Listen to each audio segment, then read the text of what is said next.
So I'm going to do this a little bit differently. I already have the notes filled in, as you can see, which you can totally get and copy from either the PDF or from these videos. But instead of taking the time during the videos to write like I would during a lecture, I am just going to talk through the topics and how to do the problems and things like that. I still recommend doing the example problems on your own before checking your answers with me. But I'll kind of tell you when to pause, and then that's a good idea to do it anyway. So we are starting with oxidation reduction reaction. So this is the electrochemistry unit, which is really all about like how we get electricity from chemical reactions. Okay. So first of all, you have to be able to identify a redox reaction. So a redox reaction is like what powers batteries.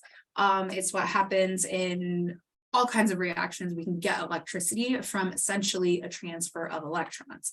So this is when electrons are transferred or charges change. So the way to identify a redox reaction is by actually checking all of the charges of the things in the reaction. And if from the left side to the right side, the charges change or the oxidation states change, then it was a redox reaction. So redox reactions are really anything that isn't a double replacement reaction because the charges change. Now you do have to remember how to assign charges. This is something we learned in Chem 161, so you might have to review that if needed. But essentially, if I'm looking at this example here, zinc as a pure element has no charge. It has an oxidation state of 0. Okay. Copper with copper 2 chloride, which is what this is. Copper in this case has a +2 charge or a +2 oxidation state, and chloride has a -1 oxidation state. On the right side, zinc in this compound has a +2 charge. So zinc went from a no charge, 0 oxidation state to a +2 charge or +2 oxidation state. Copper went from a +2 to a 0. So that means this was a redox reaction because the charges changed or because there was a transfer of electrons. So if I wanted to write the net ionic equation, the best way to do a net ionic equation, if you're not sure, is to first write out the regular equation, which is what this is. This is the molecular equation. Then break up anything that is aqueous and then cancel out anything that is exactly the same on both sides. Those are the spectator ions. So in this case, we should have 2 chloride ions on both sides. Those are my 2 spectator ions. So that what's left is the net ionic equation, which really shows you the chemistry that's going on. Okay, zinc is changing from zinc solid to zinc +2 aqueous, and copper is changing from copper +2 to copper solid. Okay, so don't drop those charges. It's really important to keep those on there so that we see that the charges are changing. Okay, if you start dropping charges, then it makes absolutely no sense. So please be careful with those. All right, so we can actually break this down further into which part is oxidation and which part is reduction. The easiest way to identify, I think, is by saying oxidation is when the charge goes up. It is increased, it is more positive. Reduction is when the charge goes down, it is decreased, it is more negative. So if I'm looking at those charges, zinc's charge went from 0 to +2, so it increased, so zinc was oxidized. And the reduction part is copper went from +2 to 0, it decreased in charge. Okay? So what you do to write your half reactions is you pull out the things that were changed. Okay, so the oxidation half reaction, I take the zinc part and what it made over here, the zinc part, and then down here, the copper part and the copper part. Okay, you cannot have one without the other. You can't just have oxidation. You can't just have reduction, because if charges are changing, that means electrons are going from one thing to another thing. Okay, so these are kind of like the overall redox reactions. This is a simple one, and that's what we're going to see. Okay, so what kind of causes these reactions to happen? Okay, so previously when we talked about redox reactions in 161, we used the reactivity series to figure out if a reaction was going to happen.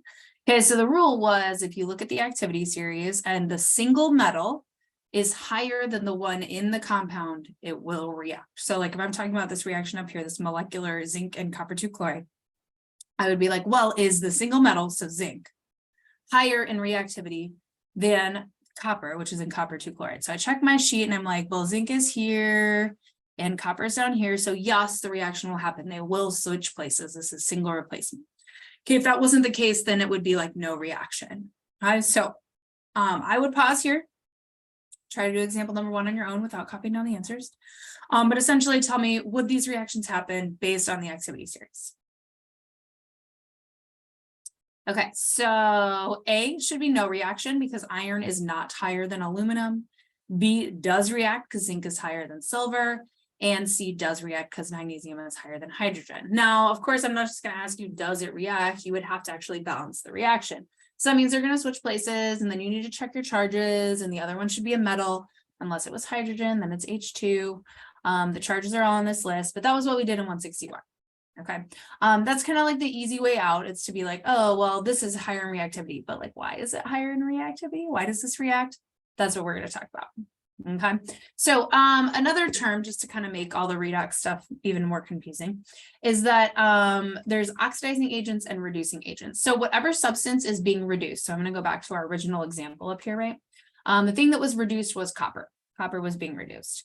Okay, so if copper was being reduced, it is referred to as the oxidizing agent because it caused the other thing to oxidize. And in this case, zinc was being oxidized, so it is the reducing agent. It caused the other thing to be reduced. So you will see these terms, especially on the homework and stuff too, so try not to get confused. But the thing that is reduced is the oxidizing agent. The thing that was oxidized is the reducing agent. Okay, so I've got a couple examples here. I have a zinc oxide and a cobalt and nickel thing. And so the first thing you need to do before you decide what's oxidized and what's reduced is to actually assign charges to everything. So again, if you don't remember how to do this, go back to your 161 notes. But any pure element has a charge of 0. O2 would be 0. And on the right, zinc is +2 and oxygen is -2 according to our regular charges. So that means zinc went from 0 to +2. Oxygen went from 0 to -2, so zinc went up and was oxidized. O2 went down and was reduced. So zinc is referred to as the reducing agent and oxygen is referred to as the oxidizing agent. Okay, so I did that over here as well.